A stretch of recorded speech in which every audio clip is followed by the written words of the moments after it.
26 नवंबर को हुई उस अजीबोगरीब घटना को लेकर एयर इंडिया की नींद अभी खुली भी नहीं थी कि दिसंबर महीने की एक और वारदात सामने आ गई।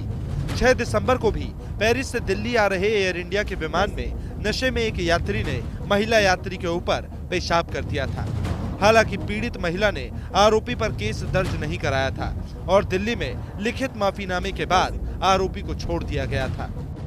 10 दिन के अंदर एयर इंडिया की 2 इंटरनेशनल फ्लाइट में एक ही तरह की वारदात हुई और एयर इंडिया ने तब तक कोई कार्रवाई नहीं की जब तक पीड़ित बुजुर्ग महिला ने टाटा एंड सन्स ग्रुप के चेयरमैन से शिकायत नहीं की। हालांकि 26 नवंबर की घटना के बाद एयरलाइंस के कर्मचारियों ने थोड़ी सतर्कता बरती थी, क्योंकि जब 6 दिसंबर 2022 को पेरिस से आ रहे विमान में एक यात्री ने शंकर मिश्रा जैसी ही हरकत की तो सूचना एटीसी को दी गई थी। तब दिल्ली में इंटरनेशनल एयरपोर्ट की सिक्योरिटी को एटीसी ने खबर दी कि एक पुरुष यात्री नशे की हालत में है, वो चालक दल के निर्देशों का पालन नहीं कर रहा है और उसने विमान में सवार एक महिला यात्री के कंबल पर पेशाब कर दिया है। विमान जैसे ही सुबह 9:40 पर एयरपोर्ट पर उतरा, वैसे ही सीआईएसएफ ने उसे हिरासत में ले लिया, लेकिन पीड़िता ने पुलिस में शिकायत दर्ज कराने से इनकार किया तो उस आरोपी से लिखित माफीनामा लेकर उसे जाने को कहा गया। फिर एयर इंडिया ने अपने बयान में कहा कि 6 दिसंबर 2022 को पेरिस दिल्ली उड़ान संख्या 142 में एक यात्री ने खाली सीट और सहयात्री के कंबल पर पेशाब कर दिया था। उस समय सहयात्री शौचालय में थी। चालक दल ने अपराधी की पहचान करके उसे अलग कर दिया था और अधिकारियों को घटना की जानकारी दे दी थी।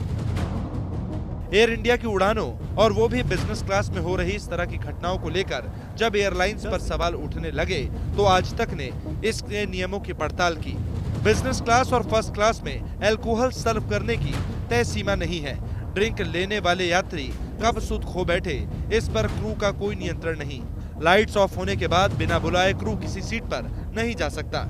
किसी विवाद की सूरत में अक्सर यात्री खुद समझौता कर लेते हैं। कैबिन क्रू को बिजनेस क्लास की सीट बदलने का अधिकार नहीं है।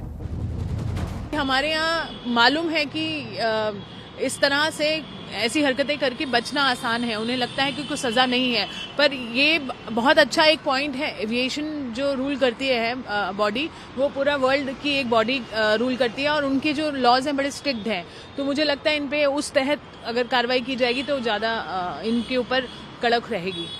पेरिस से दिल्ली की उड़ान के दौरान हुई घटना को लेकर जिस तरह कैबिन क्रू ने सिक्योरिटी एजेंसी को रिपोर्ट किया था, वो चूक न्यूयॉर्क से दिल्ली की घटना के दौरान हुई थी।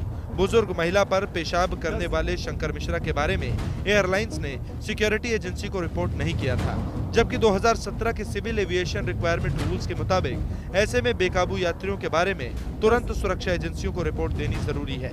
अब एयर इंडिया ने एक बार फिर अपने स्टाफ को यही कहा है, ऐसी हर बदसलूकी की रिपोर्ट करना जरूरी है।